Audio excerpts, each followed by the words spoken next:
Hello everybody, this is Ghost Hunter 385. I'm back with more topics, more commentary, and more StarCraft 2 for everybody. Seriously? Seriously. Well, at least this form of Sarah Kerrigan, well, this version, not this version, the person who actually Sarah Kerrigan is actually going to impart some wisdom onto the Zerg. Travel. Void Chaser. Cutscene coming up. I will let the cutscene play, so I'm gonna stop talking here in just a moment, and you guys enjoy the cutscene. See you after.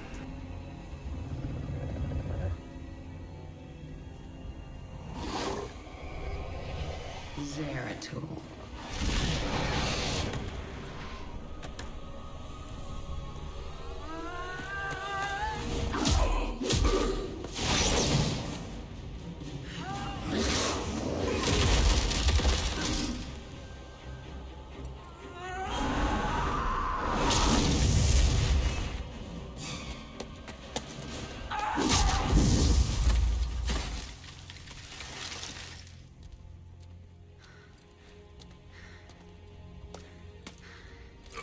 What do you want?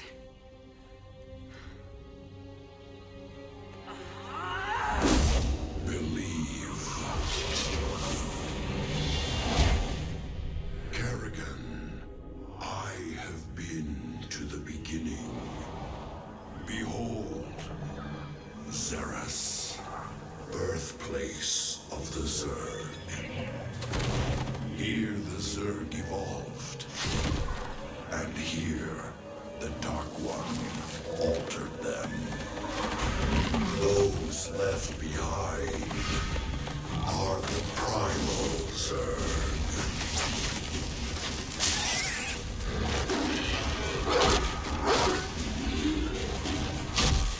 They fight.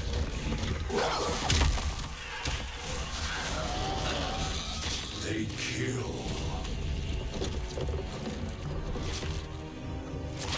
They evolve.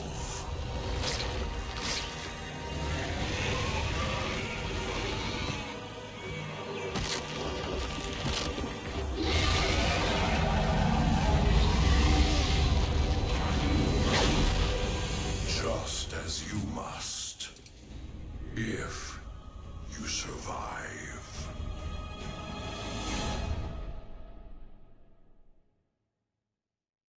Gotta admit, that's pretty impressive that she's going toe-to-toe with a Protoss bare-handed. But mind you, Zeratul wasn't even fighting back, too, so who knows? Maybe the story would have been a little different if Zeratul had actually activated his psionic blade and proceeded to proceeded to actually fight instead of deliver a message. Does make one wonder sometimes what the Protoss truly are capable of if they want to. Well, anyway, everybody, seeing as that All Hallows Eve is around the corner, why don't you do me a favor? You see that red button down there? Why don't you go ahead and click on it for me? Hey, I said click on it, pal. Click on it. Then after you click on it, hit that like button, hit that bell, ring the bell, ding ding ding ding ding ding. And after you ring that bell, post a comment down below.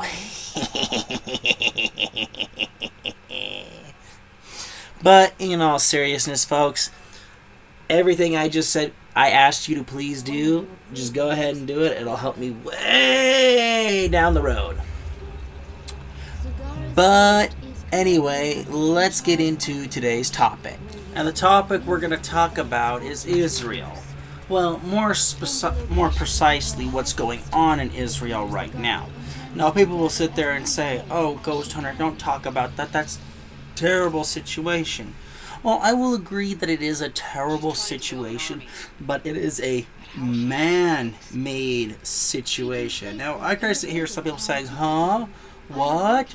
Ghost Hunter, how is this a man-made situation? Well, first off, let's give a brief history of Israel. Then we'll move on to the next parts, okay? So, how was Israel founded? In a nutshell, after the atrocities of World War II, when the Holocaust happened. Now, some people will sit there and say the Holocaust didn't happen. Sadly, there's too much evidence that it did happen. But the one thing that I do question is kind of convenient that ethnic Jewish people all over the world basically get their Holy Land restored to them because of one country's genocidal intent. And it's like, Jewish people have had a rough history. Go look at it. I mean, you could see where they've been banned from for a lot of places. But does that really justify them getting their own nation state? Now, I gotta say here, some people saying, that's anti-Semitism, when, I'm not hating on anybody who is Jewish or who has Jewish heritage. The only thing I'm saying is, it's kind of convenient that this whole ethnic group literally gets their own nation state, nation whatever, after what happened in World War II. Pretty convenient. And then, on top of that, founding this nation basically destroyed the nation that was already there, which was Palestine. So, that's a very, very glossed over, excluding several historical details of how Israel came to be. Now, people will sit there and say, well, the situation in Israel is terrible. Israel invaded and they did terrible things. And it's like, I want to sit here and say that, this is just the result of Abraham versus Isaac, but sadly it is not. The reason why this even happened is thanks to Ukraine. Now, some people will sit there and say, huh? How does Ukraine have any bearing on what's going on in Israel? Well, to make a somewhat convoluted aspect straight here, the simplest way to put it is that the government in Ukraine is basically something Adolf Hitler would agree with. And people will sit there and say, what do you mean? Ukraine's not Nazis. It's just Ukraine. Yeah, if you actually go outside of the U.S. news and certain Western news outlets and you start listening to what's actually going on, there's a video out there that was shown on Israel TV of Vladimir Putin stating that the reason why the invasion of Ukraine is to denazify the country. In other words, get rid of the Nazi presence, as it were. Now, some people will sit there and be like, what? Why? How? How is Ukraine a Nazi presence? Or how are there Nazis there?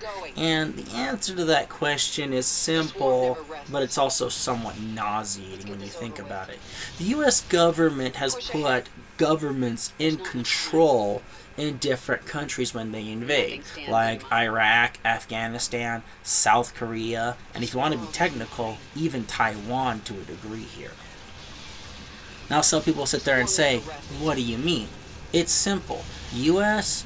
has a history of helping countries that have been dealt crappy hands by, like, Russia and China, and they'll install the most friendly government that they can get in each country. So, with that in mind, would the U.S. install a socialist, democratic government that's going to do bad things but in the end, the U.S. benefits from having an allied region an allied country in the region of where it's at. You bet your bottom dollar the U.S. would do that. Ghost Hunter, how can you say that? Gee, I don't know. How many deals has the U.S. made that blew back in its face? We could start with Iran and the whole Iran-Contra affair. And, that's a story I would actually have to get my father to help tell that story too, mind you. Because he was alive when he was alive when it happened and was watching the events on TV when it happened, basically. I'm pretty sure of that. But anyway, the point is that the U.S. government has a history of installing governments, and then after they install the governments, guess what tends to happen? Things tend to go sour. I mean, you hear people complain about the corruption in South Korea, the corruption in Taiwan. Granted, in other countries it is worse, but still, you still hear these people complain about corruption here, corruption there, blah, blah, blah, blah, blah, blah, blah, basically. And the U.S. made basically a similar deal with Ukraine. Hey, we'll put this government in charge, and if they tend to do things that we don't like, well, we're going to kind of turn a blind eye to it because we need the ally in the region more than we need to worry about it. So people will sit there and say, okay, that's true. Then how does this come back to Israel? Simple. If you put a government in that Adolf Hitler would approve of, what do you think they're going to do? They're going to go after the ethnic people who are Jewish. And, what happens when you have ethnic people who are ethnically Jewish and they live in Ukraine, and Ukraine is right there next to Russia, and some of these people who are Jewish have Russian heritage.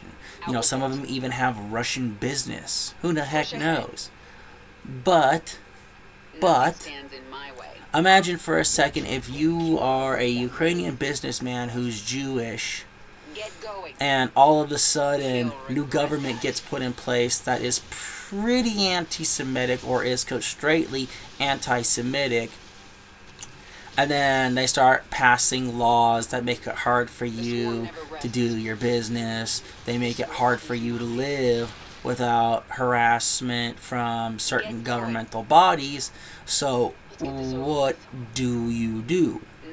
Well, for those who are wealthy enough, they get on the planes and they head straight for what was that nation I stated earlier that was basically built for Jewish people after World War II? Oh yeah, most of them book flights straight for Israel because it's the most safest place for Jewish people, basically. Others who have stronger ties to the nearby nations, what do? They reach out to those nations. So in this regard, what does that mean? It means they reach out to, I don't know, Russia, and say, help, there are Nazis in Ukraine and they're doing this and that, and we're Russian citizens, and we also pay Russian taxes, and we also have a large number of businesses tied with your oligarchs. What do you think Russia would do in this situation? If you honestly think they're gonna sit there and do nothing, I got news for you. Vladimir Putin is former KGB, and if he's former KGB, he more than likely sat there and listened to the stories of the older KGB agents about what was going on in Germany during World War II. Or who knows, maybe he is one of those older agents. I don't really know, nor do I really care. But if that was the situation, wouldn't you be a little pissed off? I think I would be.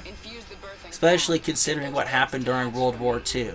Now, people sit there and say, are you a Holocaust denier, Ghost Hunter? No, I don't deny that the Holocaust happened. I just question, it's like, this happened to the ethnic Jewish people of Germany, France, and every other country that Germany conquered. And then from there, they somehow managed to get their own nation state. Yeah. I wish that would happen to some people. They could get their own nation state. That would be pretty awesome. But the point is, I think it's pretty coincidental that the world decided to do that for the Jewish people. But that's besides the point here. Now, getting back onto the primary subject here of how this all ties into what's going on in Israel, the answer is straightforward. Jewish people, when they are threatened by something that they consider Nazi, what do? They either head for Israel, or they get help from whoever they can to help fight them. So what happens when a ton of people run to Israel? Israel has to expand its cities. In other words, what's going on in Gaza right now is just basically you have all these people fleeing from Ukraine, heading straight for Israel, and do you think Israel has all the room to take them in? No, they don't. So what does Israel got to do? They've got to expand. So what do they do to expand? They basically invade Gaza and the West Bank and push the Muslims further and further and further back. That's basically what this is the expansion of Israel because of the mass immigration from Ukraine to Israel. And guess what? It's all man-made. Huh? What do you mean it's all man-made, Ghost Hunter? It's simple. You have Nazis in Ukraine. They start passing really heavy anti-Jewish laws.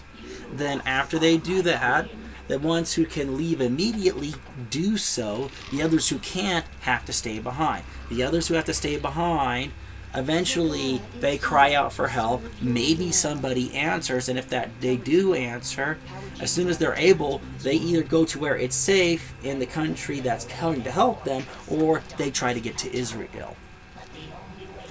With that in mind, this is all a man-made disaster, all basically funded by the U.S. State Department. Ghost Hunter, that's not true. Going into Ukraine was probably one of the U.S.'s biggest mistakes.